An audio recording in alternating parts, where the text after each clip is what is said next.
இன்றைய எபிசோடு ஆரம்பத்திலேயே சித் புதிய அப்பார்ட்மெண்ட்டுக்கு வந்ததும் ஹரணிக்கு போன் செய்து தான் வந்துவிட்டதாகவும் அந்த பெண்ணிடம் பேச முயற்சி செய்யும்படியும் சொல்கிறான்.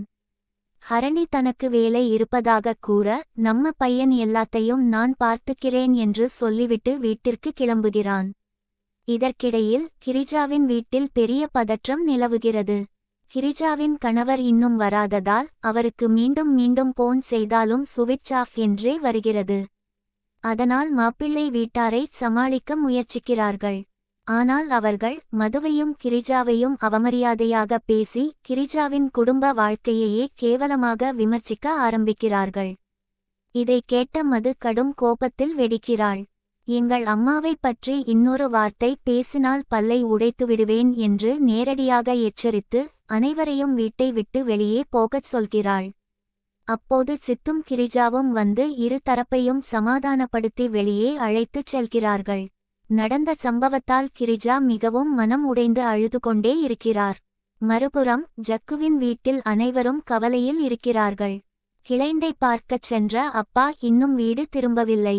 போனும் சுவிட்ச் ஆஃப் என்பதால் குடும்பத்தினர் பதற்றமடைகிறார்கள். அந்த நேரத்தில் ஜெயிச்சு வந்து விஷயத்தை அறிந்து உடனே ஹரணி மூலம் சித்திடம் விசாரிக்கிறாள். ஆனால் அவரும் அப்பா அங்கே வரவில்லை என்றும் கிரிஜா வீட்டில் நடந்த பிரச்சனையையும் கூறுகிறான். இதையடுத்து ஜக்கு அப்பா செல்லக்கூடிய எல்லா இடங்களிலும் தேட ஆரம்பிக்கிறான். ஆடிட்டரின் அலுவலகத்திற்குச் சென்று விசாரிக்கும்போது அன்றைய தினம் ஆடிட்டரே அலுவலகத்திற்கு வரவில்லை என்று தெரிகிறது. இதனால் அவர் மீதும் இருந்த சந்தேகம் குறைகிறது.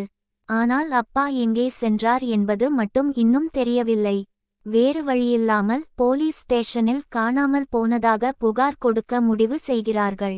ஆரம்பத்தில் அம்மா தயங்கினாலும் காரை ட்ராக் செய்ய இது உதவும் என்று கூறி அனைவரும் காவல் நிலையத்திற்குச் செல்கிறார்கள்.